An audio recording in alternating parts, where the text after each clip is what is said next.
தலைவர் அவர்களே, ஒரு செய்தி விளம்பரத்துறை அமைச்சர் என்ற முறையில் இந்த மாமன்றத்தில் மதிப்பிற்குரிய எதிர்க்கட்சி தலைவர் அவர்கள் சொன்ன சில செய்திகளுக்கு சில வரி விளக்கங்களை உங்கள் மூலமாக வழங்க விரும்புகிறேன்.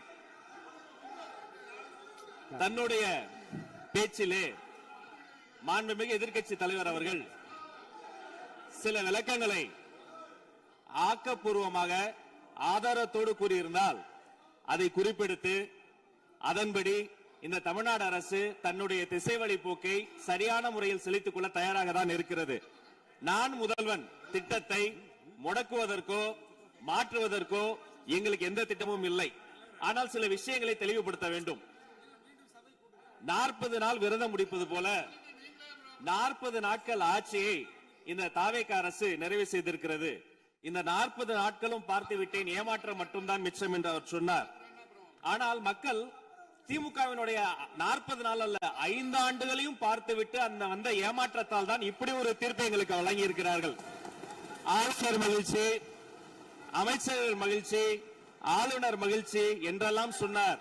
இந்த அரசில் தமிழ்நாடு மக்கள் மகிழ்ச்சியாக இருக்கிறார்கள் என்பதை தான் இன்றைய சட்டமன்றத்தினுடைய போக்கு காட்டுகிறது. நான் முதல்வன் திட்டத்தை பொறுத்தவரை தமிழ்நாடு முழுக்க இருக்கக்கூடியவர்களை நான் முதல்வன் என சொல்ல வைத்துவிட்டு ஒரே ஒரு குடும்பத்தில் மட்டும் முதல்வர்கள் வந்து கொண்டிருக்கின்ற போக்கை மாற்றுவதற்காக தான் இப்படி ஒரு சட்டமன்றம் அமைந்திருக்கிறது. தமிழ்நாடு வரலாற்றில் முதல் முறை முதலமைச்சர் மட்டுமல்ல, மாண்புமிகு சி ஜோசப் விஜய் அவர்கள் முதல் முறையிலேயே முதலமைச்சராக இருக்கிறார். அவருக்கு பிறந்தநாள் வாழ்த்துக்களையும் சொல்லிக் கொண்டு, நிதி ஆயோக் கூட்டத்தில் மாண்புமிகு முதல்வர் சொன்னதெல்லாம் 40 நாட்கள் நீங்கள் செய்திருக்க முடியாது, அது திமுக தான் காரணம் என்று சொன்னார்கள். நானும் அதை தான் சொல்கிறேன்.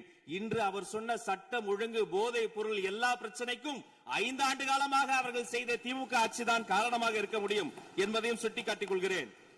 பள்ளி மாணவர்கள், ஒரு கல்வித்துறை அமைச்சர் நான், பள்ளி மாணவர்களினுடைய புத்தக பையிலே அன்றைய முதல்வர் ஸ்டாலின் படத்தை நாங்கள் போடவே இல்லையே என்று பெருமையாக சொன்னார். அப்புறம் ஏன் சார் லேப்டாப்ல மட்டும் அந்த படத்தை போட்டீங்க? நீங்க லேப்டாப்பில் போட்ட படத்தை எங்கள் மாணவர்கள் திண்ணர் வைத்து அழித்து விட்ட காட்சிகளும் சமூக வலைதளத்தில் பார்த்து கொண்டுதான் இருக்கிறோம். ஒரு வரியில் சொல்லுகிறேன், கோயில் பிரச்சனையை முத்தமிழறிஞர் டாக்டர் கலைஞரினுடைய வசனத்தையே சொல்கிறேன். நாங்கள் கோயில் கூடாது என்று சொல்லவில்லை, கோயில் கொடியவர்களின் கூடாரமாக மாறிவிடக் கூடாது என்றுதான் சொல்லுகிறோம். தூய்மை தொழிலாளர்களை இன்றே பார்த்து விட்டதாக முதல்வர் அவர்கள் முன்னாள் முதல்வர் பார்த்து விட்டதாக சொல்கிறார்கள். எங்கள் கேள்வியே அதுதான். 10 நாட்கள் ஒரு வாய் சாப்பிடாமல் உண்ணாநோம்பு இருந்த போது நானும் எனது சகோதரர்கள் அண்ணன் ஆனந்தும் ஆதவும் போய் பார்த்தோமே. இன்று தூய்மை தேவதைகளை பார்க்கிற திரு ஸ்டாலின் அவர்கள் அன்னைக்கு ஏன் சார் பார்க்கல? ரிப்பன் மாளிகைக்கு அட்ரஸ் தெரியலையா? எப்படி போக வேண்டும் என்ற பாதை தெரியவில்லையா? தமிழ்நாடு எத்தனையோ திருடர்களை பார்த்திருக்கிறது. அலிபாபாவும் 40 திருடர்களையும் கூட பார்த்திருப்பீர்கள். அலிபாபாவும் ஃபியூஸ் கேரிய திருடர்களையும் இப்போதுதான் எங்களுடைய மின்சாரத்துறை அமைச்சர் பார்த்துக் கொண்டிருக்கிறார். அதை குறித்த நடவடிக்கை எடுக்கப்பட்டுக் கொண்டிருக்கிறது. அவர்கள் மின்வெட்டை குறித்து சொன்னதற்கு மாண்புமிகு புரட்சி தலைவி அம்மா அவர்கள் இதே மாமன்றத்தில் சொன்ன ஒரு வரியை சுட்டிக்காட்ட ஆசைப்படுகிறேன். இந்த மாமன்றத்திலே தமிழ்நாட்டிற்கு மின்சார தடையை அறிமுகம் செய்த திமுக எதற்கு மின்சார தடையை பற்றி பேசுகிறது என்று அவர் கேட்டார். கலைஞர் வண்ண தொலைக்காட்சி கொடுத்தார்கள், அந்த நாட்களை பார்க்க முடியாது. கலைஞர் வண்ண தொலைக்காட்சி கரண்ட் இல்லாம கரப்பு இல்லையா, பிளாக் அண்ட் ஒயிட்டாவே போன அந்த காலங்களை எல்லாம் மறந்துவிட்டு ஆதாரம் இல்லாமல் உண்மைக்கு புறமான செய்திகளை மாமன்றத்தில் அவர்கள் சொல்வதை இதோடு நிறுத்திக் கொள்ள வேண்டும். நேரலையை குறித்து கேட்டார்கள். எனக்கு ஆச்சரியமாக இருக்கிறது. 3 ஆண்டு காலமாக ஒரு தொழில்நுட்ப கோளாறாக அன்றைய சபாநாயகர் நேரலையை இருட்டடிப்பு செய்து விட்டார். ஆனால் இன்று மாண்புமிகு சபாநாயகர் நேரலையை கொடுத்துக் கொண்டிருக்கிறார்.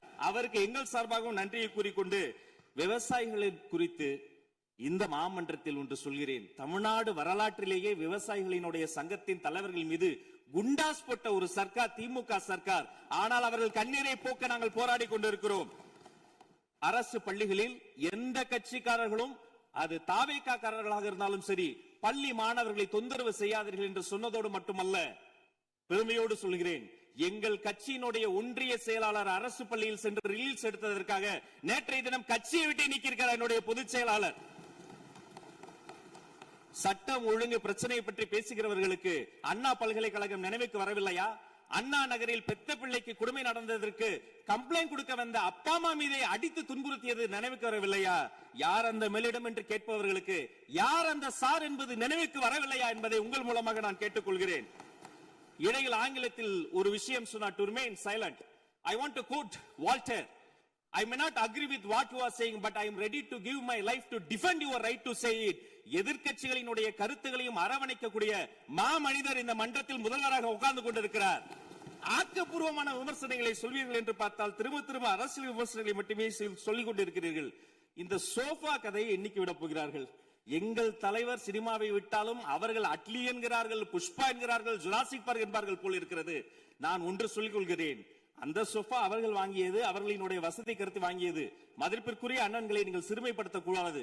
ஆனால் ஒன்று உறுதி, எந்த காரணம் கொண்டும் பார்க்க வருகிற கூட்டணி தலைவர்களுக்கு மட்டும் பிளாஸ்டிக் சேர் போட்டதை போல சிறுமைப்படுத்தக்கூடிய கட்சி தமிழக வெற்றி கழகம் இல்லை என்பதையும் நேரத்தில் நான் தெரிவித்துக் கொள்கிறேன். சிங்க பெண்களை குறித்து அன்றே விழிவாக தெளிவாக அழகாக நான் கூறிவிட்டேன்.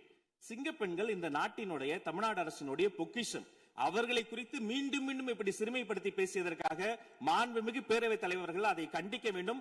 சிங்க பெண்களை குறித்து இனி யாராவது தவறாக பேசினால் அதை அனுமதிக்க கூடாது. இப்படி தவறாக பேசியதற்காக அவர்கள் மன்னிப்பு கேட்க வேண்டும் என்று தமிழக வெற்றி கழகத்தினுடைய அரசு சார்பில் கேட்டுக் கொள்கிறேன். வாக்குறுதிகளை பற்றியெல்லாம் பேசினார்கள். பொதுவாக வாக்குறுதிகள் சர்வதேச அளவில் பொலிட்டிக்கல் பினாமினல் எப்படி உருவாகிறது? ஒரு பிரச்சனை, அந்த பிரச்சனைக்கான ஒரு சொல்யூஷன்ஸ், அதை எந்த பொலிட்டிக்கல் இன்டர்ஃபரன்ஸ் இல்லாமல் செயல்படுத்தக்கூடிய ஒரு செயல்முறை, பின்பு வரக்கூடிய அந்த வெற்றியை ரோடு போடுவோம் என்று சொல்லி ரோடு போட்டதை காண்பித்து எக்ஸிபிட் செய்து அவர்கள் முன்னோக்கி செல்வார்கள். ஆனா இங்க பொறுத்த வரைக்கும் நாம தமிழ்நாட்டில் இதுவரைக்கும் ஆண்டவர்கள் பிரச்சனையை ஐடென்டிஃபை பண்ணி சொல்லவே மாட்டாங்க. ஏன் தெரியுமா? அந்த பிரச்சனையே அவங்கதான், அவங்களே அவங்களை ஐடென்டிஃபை பண்ணி எப்படி சொல்ல முடியும்? சரி, அதுக்கு பாசிபிள் சொல்யூஷன் சொல்லி பொலிட்டிக்கல் இன்டர்ஃபரன்ஸ் இல்லாம அதை செயல்படுத்த முடியுமா? ஒரு முனிசிபல் கவுன்சிலர் தொடங்கி மாண்புமிகு அமைச்சரினுடைய வீட்டில் இருக்கிறவர்கள் வரைக்கும் கமிஷன் மீது கமிஷன் அடித்து அந்த ப்ராஜெக்டே முடியாது. கடைசியில் எதை விளம்பரம் செய்வது? அந்த திட்டத்தினுடைய வெற்றியையா?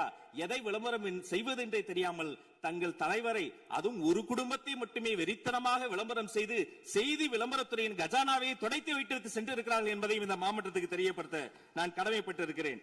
இன்னும் ஒவ்வொரு வரியிலும் ஆக்கப்பூர்வமாக அறிவியல் பூர்வமாக எதையாவது சொல்வார்களும் நான் தேடி தேடி பார்த்தேன்.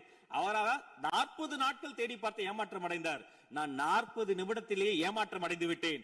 இதை சொல்ல வேண்டும் என்று சொன்னால் ஒரு நகைச்சுவை காட்சியில் சொல்வதை போல அதுல ஒண்ணுமே இல்ல, கீழே போட்டுருங்க. நன்றி சட்டப்பேரவை தலைவர் அவர்களே.